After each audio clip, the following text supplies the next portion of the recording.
Hello everyone, this is Gene, and if you don't know where I'm from, you better call somebody. Watch some of my earlier episodes. Anyway, this is another video. I am the unrelated item that I'll be using today is my Brooklyn Nets jersey, number 7. This is from a few years ago, back when Jeremy Lin was part of the Nets. I'm a big Lin fan, actually. I hope that he's doing well on the Hawks. I hope that he will eventually get more playing time in a starting position again, because I think he deserves it. He's really developed as a player over the years. But he'll always be, a Nick and number 17 to me. But this shirt, this jersey, I should say, was a gift from a colleague of mine, actually a former supervisor, since we're both big Lin fans. When Jeremy came back to New York, my now former supervisor, he moved up, gave me this jersey as a gift.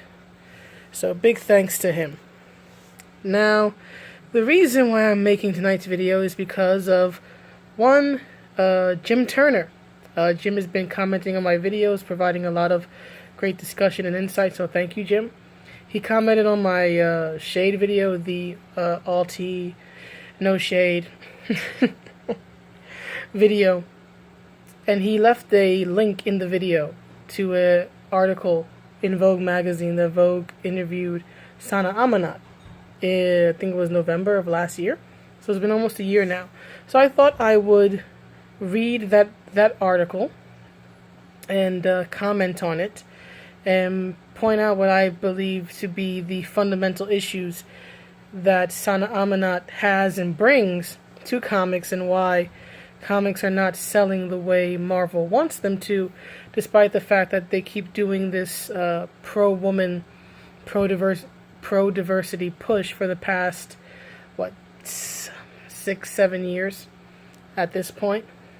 So, let me get to the article, but before I do that, I would like to formally welcome Thang Jerry to the channel. Thank you, Thang, for your subscription. I hope that my videos have been entertaining you. I hope that I'm able to do what Marvel refuses to do these days, which is entertain. And not just Marvel, although I tend to cover mainly Marvel stuff because that's what I'm most familiar with. But all of comics, I would say, is suffering from the disease of the outrage crowd and the so-called progressive movement, which is actually very regressive, and it doesn't move books, it doesn't tell good stories, and it leaves the readers, the few that are there, for the most part, very unhappy, especially classic readers like myself. So, thank you, Thang, Mr. Jerry Thang, Thang Jerry, and I hope that you enjoy this video. So, I printed out the article. It's I guess you could say print-friendly version. So I'm going to, as I did with the letter from the Miss Marvel, the Captain Marvel review that I did, I'm going to read it, try to record it as I read it, comment as I read it. So just to be clear, although it's not written up here, this article is from Vogue when they interviewed Sana Amanat in March of last year. This is when, I don't know what was going on. The page itself is very Miss Marvel heavy, but it's Miss Marvel Kamala Khan, not the Miss Marvel I know. So let me just start. There's a difference between being sexualized and being sexy, says Sana Amanat, VP of Content and Character Development for Marvel. I'm gonna comment here. That's actually true. I actually do agree with this. However, I do believe that my definition on the differences between sexualized, or the sexualization or sexual objectification of a character, and just being sexy, I believe my definitions of this and Sana's definitions of this are probably very different.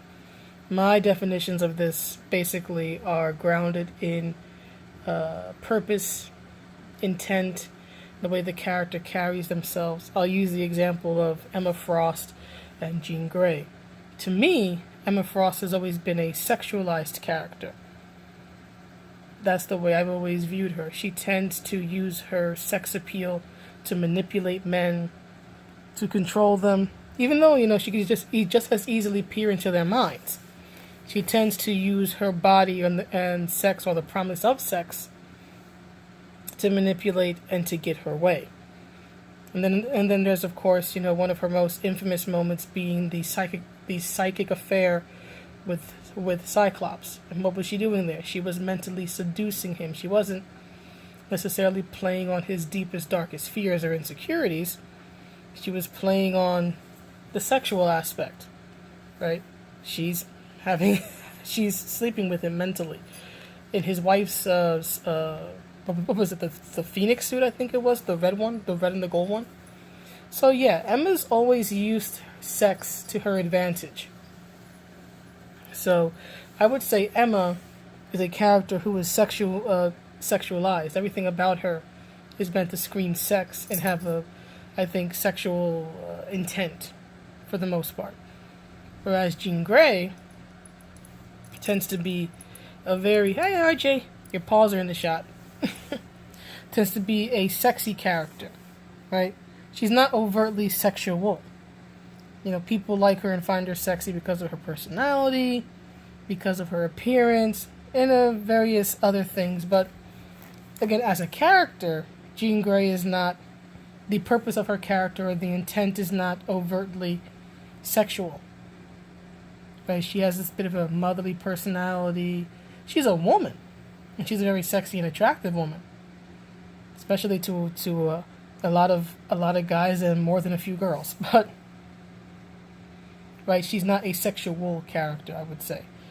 I don't know if I explained that right, but that's the way I see it. One uses their sexuality, or the very intent and purpose of their character is to be sexually alluring or provocative, whereas the other, right, can have a sexy or sexual element to them, but that's not the main part or the sum of the character. That's the best way I can describe it. Now back to paragraph. She gets her hair and makeup done in artist Micheline Thomas studio in Brooklyn. RJ, move. Posing for an editorial shoot may be slightly out off the beaten path for Amanat, who travels often between the two major capitals of the superhero world, Los Angeles and New York. You forgot to mention Portland, Oregon. Anyway, where she lives, but fashion's interest... damn it.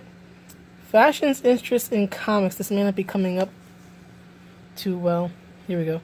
Is coinciding with a cultural movement. Between Black Panther breaking box office records, Netflix hits such as Jessica Jones, and a global fan base in the billions, maybe for the movies perhaps, Marvel has never been more influential. I would contest that. I call shenanigans on that, and here's why. Success does not automatically mean influence. Success does not automatically mean that the product is influential or good. For example, while it may not be a perfect comparison, 50 Shades is very popular. 50 Shades is a financial success. It's also a poorly written erotica fan fiction based on Twilight. This is not influential. Outside of giving people the wrong impression about sexual subculture such as BDSM, 50 Shades is not influential in any way. It's not changing people's lives. Likewise, while I'm certainly happy that Black Panther and Jessica Jones were doing well at the time, it does not mean that they are influential properties. Okay? Black Panther is not a movie on the level of, say, To Kill a Mockingbird or Look Who's Coming to Dinner. Movies that actually challenged unjust social norms of their times that were truly groundbreaking and that were pushing boundaries for the society that they were made in at that time. I think Look Who's Coming to Dinner, I think is a late 60s movie. And it's one of the first movies to feature an interracial couple. That's quite daring and quite provoking and provocative in 1967, when that type of thing in many states was outlawed and socially frowned upon. I don't know if by 1967 it was still legally outlawed, but even if it wasn't, that was interracial relationships between blacks and whites was still something very much socially frowned upon in the late 60s. So a movie like Look Who's Coming to Dinner, I would say, is influential. A movie like Black Panther is a popcorn fic.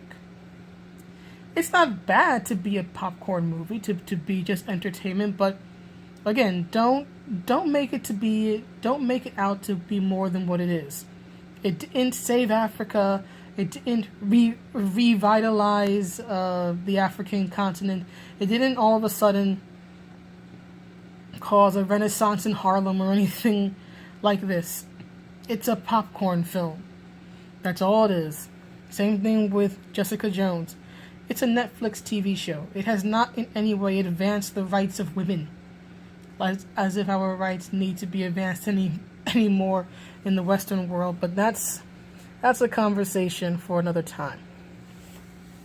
Anyway, back to paragraph.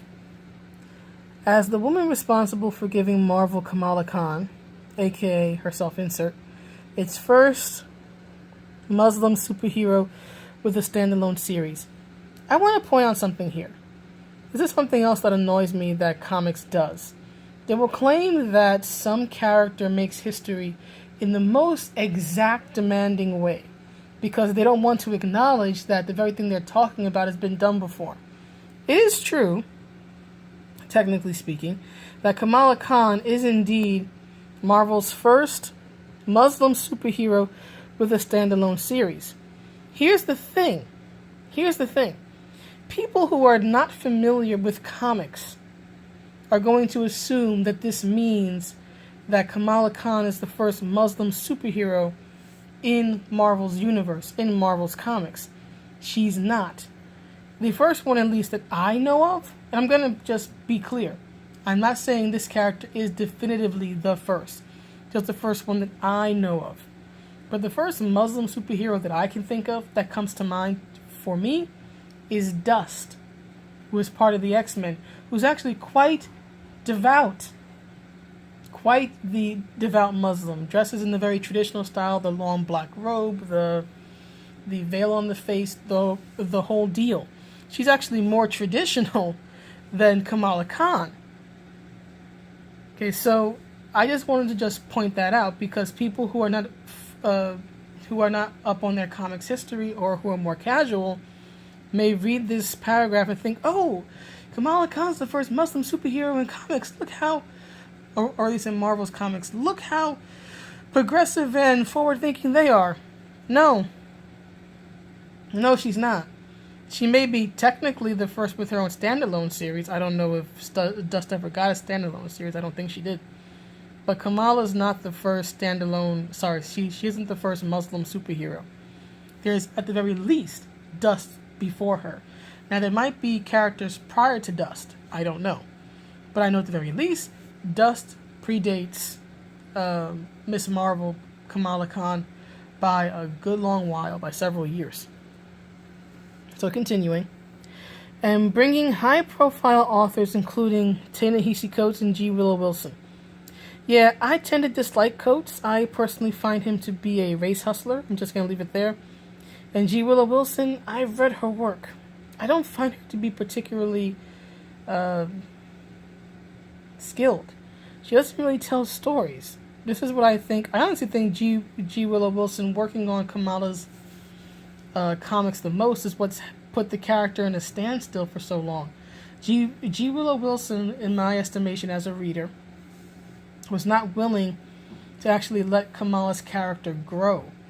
or to have her face any real conflict or any real test or dangers of any kind. I mean, when you have your hero run off to a private school because she's feeling stressed, how do you take that seriously as a comic book character? How do you take her seriously as a hero if she's going to abandon the city that needs her protection to hide out at a private school?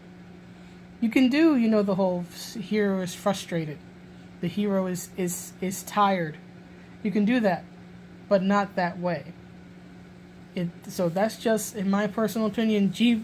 Willow Wilson, in my estimation, has not done the character that she claims to love so much any real help by allowing her to be in these safe stories where she's never seriously threatened or nothing about her or her identity or her beliefs, religious or just in general, are ever challenged. She just beats up baddies by turning her hand all big and squishing them like it's a cartoon. And yes, you can have cartoony elements in comics, but there should be more to a comic than that. Anyway, continuing. On board as writers, Amanat has been at the forefront of the company's renaissance. What renaissance? What renaissance is Marvel experiencing? Marvel's experiencing a slow, self-inflicted death, not a renaissance. Amanat lights up when she talks about comics. While growing up in New Jersey with 3 brothers as part of a Pakistani-American household, she fell in love with the upbeat adventures of Archie, X-Men civil rights allegories, and Bill Watterson's seminal serial Calvin and Hobbes. Now, I want to just address this for a moment.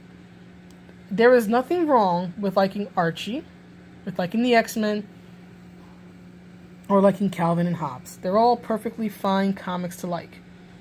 Here's my issue with this. The only superhero comic in this list of 3, in this trio, is the X-Men. Again, there's nothing wrong with liking Archie and Calvin and Hobbes, but of the 3 titles to mention in this article that were, I guess, important enough to the writer and to possibly Sana Amanat herself, to get a mention in a Vogue article are Archie, X-Men, and Calvin and Hobbes. Only one of these, X-Men, is an actual superhero story. The other 2 are not. Why is someone who, from what I can tell, does not have much of an interest in superhero comics outside of one team book, why is she working in the superhero comic division of Marvel? Why does she get a stand-in character who's a superhero when she herself has not expressed, at least best from what I can tell from this article, a love of superhero comics? This would be like, to me, if Capcom is trying to make a new fighting game, right? They want to move on from Street Fighter. They want to make something else. And they hire a woman who says, hey, I love fighting games. And they ask, and at the interview, this person says, okay, what are the fighting games you have played? What are the ones you're familiar with? And this person lists their top 3 games as Super Mario Brothers, Super Street Fighter 2 Turbo, and Mass Effect 3. Those are all great, fine games.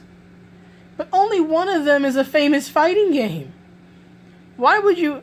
If it were me, I'm not hiring somebody for a job when they don't list... Again, if you could ask this question, it's like, if I was in that spot in Capcom, it's like, yeah, you just listed 3 games. Only one of them is a fighting game. You better come up with a really good answer. Otherwise, you are not going to work on this fighting game. Because you have not displayed a love or deep knowledge or passion of fighting games. The games you listed prove it. Anyway, continuing. Still, she never viewed the medium as a potential career. She studied political science at Barnard College with journalism as an end goal. but moved from wanting to report on international affairs to falling in love with creating fictional stories at indie imprint Virgin Comics. Now, I want to address this part a little bit and actually defend Sana Amanat here, believe it or not. I've seen some critic channels who sort of take her to I can't get the word out. I've seen critic channels and critics in general who take her to task for not having viewed comics as a career, or never having that goal of wanting to work in comics initially. I don't think that's a fair thing to hold against her, because first of all, as we all know in life is a winding road and it takes you weird places. Like when I was in college, I went to college to learn how to build websites. What I do for a living now has nothing to do with websites. Actually, I work with attorneys now.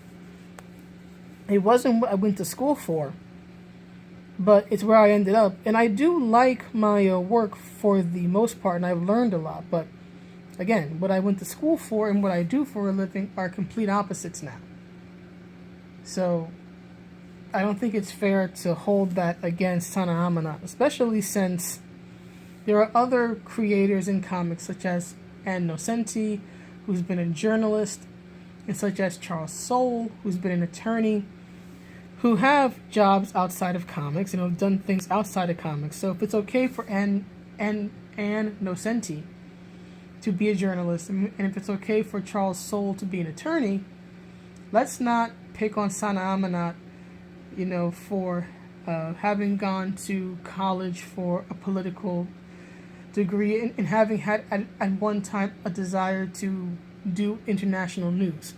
That's not what makes Sana Amanat a problem in Marvel's comics. It isn't what she went to school for or what her original career goal was. It's what she's done in comics. If we're going to criticize her, let's criticize what she's done in college, not a career choice that she made years and years and years ago. Because those things change. Your interests change. Your life changes. That's not something to criticize her for. Let's criticize her for her work, for her merits. Anyway, continuing. Where was I? Virgin Comics. Taking a single idea and having it manifest into an actual story within a matter of months was incredible, says Amanat, who credits mentor and fellow editor Mackenzie Cadenhead with fostering her talent. Though I did feel very much like an outsider within the comic book world. And yet she knew the secret to being a good editor was to think beyond herself, to think mass. Now there's a word missing here that wasn't in the original online print either, and that word is appeal. Comics have forgotten to think about mass appeal. They don't think about that anymore. They don't think about appealing to a general audience or to the masses. They don't think about appealing to comic fans who actually spend money. They don't think about appealing to women. They keep saying that they do, but what they keep producing does not attract women, and the few women that are here, like myself, are actively repulsed. Comic writers, the majority of comic writers today, are not writing for the audience. They're not writing to entertain the audience. They are writing for themselves. They are writing for themselves, and they are writing to preach their own toxic ideologies. That's what I believe. Continuing, Amanat admits to feeling daunted by the industry's male-dominated culture and sometimes sexist online fan communities. Yeah, criticism is not sexist. Okay? Point me to a sincere criticism, not a trolling comment, not someone being a jerk, because that's always going to exist online. But point me to a sincere criticism of Sana Amanat that is sexist in nature. I have yet to see it. And as for the feeling daunted by the male-dominated culture, that's not something I can relate to. Honestly, I can't relate to Sana Amanat on that. I've been in part of male-dominated spaces most of my life, being a tomboy.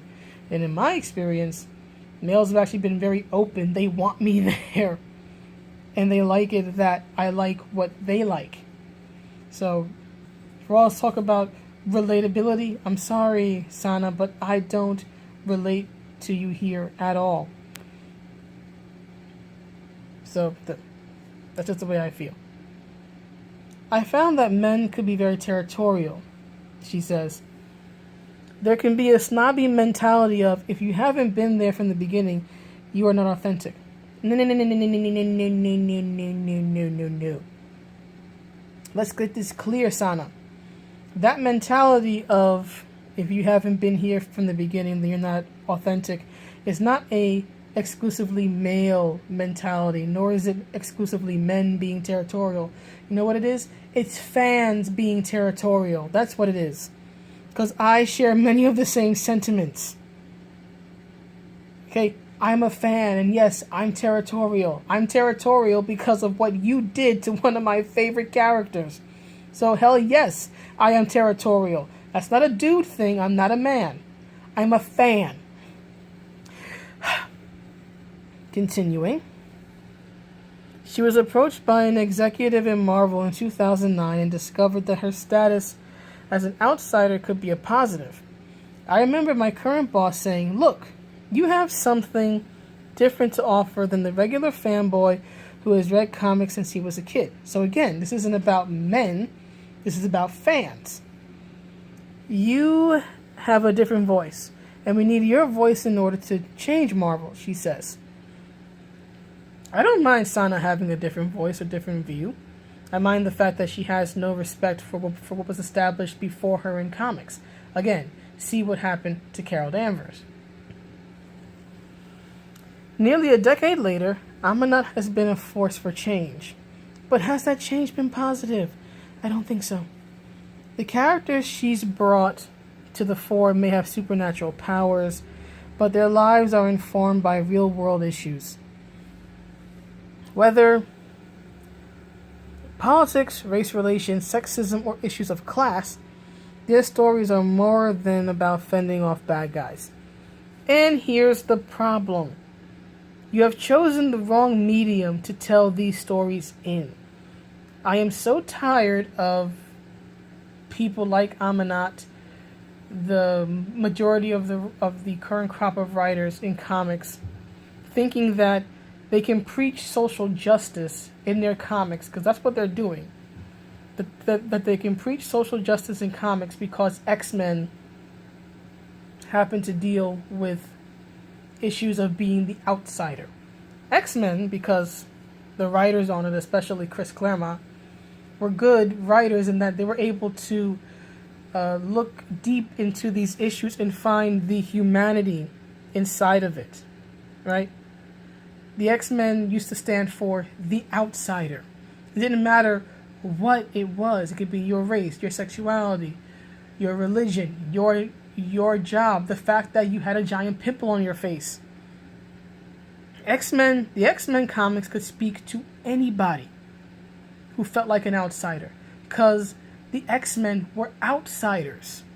Yes, there were allegories as regarding race and whatnot in the politics of the day, but those were allegories, and and very rarely, I should say, I shouldn't say never, never say never, but very rarely did they dominate the story.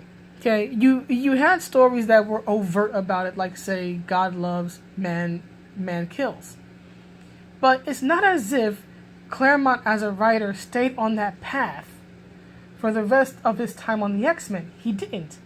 God loves, man kills addressed certain issues in that story, and then it went back to regular superhero stuff, which yes had dashes of social commentary, but social commentary is not social justice, right? Pointing out how senseless, hating somebody for something they cannot control, pointing that out through a story is not social justice. It is storytelling. Is again reaching to the humanity inside. Social justice does not do that. Social justice takes all these things politics, race relations, sexism, issues of class, and further divides. And you wonder why you have so many people who are upset about the state of comics today. If you want to make a pamphlet, promoting your views on these things, that's fine. But superhero comics are not the medium to use that in. Superhero comics are modern day myth. Not religious pamphlets, not political pamphlets. There are books for that. X-Men is not one of them. Superman is not one of them. Okay, Iceman is not one of them. And the fact that you are using them as those type of mediums is what makes people mad. Anyway, where was I? Oh yeah. Take the case of Kamala Khan, aka Miss Marvel, aka the Thief. Anyway, Sana Amanat's most personal creation. Well, of course it's her personal creation. It's her self-insert. It's her stand-in. A Pakistani-American teen who discovers she has the power to shapeshift. Okay, let me further explain this because this article won't. Kamala Khan is an Inhuman. An Inhuman, to make a long story short, is a person who has the potential to be a mutant. They are not a mutant in the traditional sense. In the traditional sense, for example, the way the X-Men stories have always portrayed it, a mutant was somebody who was born with their abilities. Either their abilities are shown at birth, or slightly when they get older, or they take effect when they're in their teenage years. And sometimes you have characters like, say, Nightcrawler, right, who cannot hide how different they are, how different they look. But what makes a mutant is their genetics. They can't help that. And if their genetics express themselves in supernatural abilities or in a varied appearance that is not by traditional human standards normal, for example, blue skin and a furry face is not normal, it makes mutants stand out. Kamala Khan is an Inhuman. In other words, she is normal. She is normal until she is exposed to the Terrigen Mist. The Terrigen Mist unlocks the latent mutant ability that she has. If she's never exposed to the mist, she would never become a mutant. And this is even clearer because of the fact that, if I remember correctly, the Terrigen Mist kills mutants. It unlocks mutant abilities in those who are Inhuman, but for actual mutants, it kills them. If I remember my comics correctly. So, Kamala Khan is not a mutant in the traditional sense. She's not a mutant in the sense of Jean Grey, Professor X, Wolverine, Cyclops, Storm, so on and so on and so forth. Okay, she's somebody who could have passed and been normal for the rest of her life had she never been exposed to the Terrigen Mist.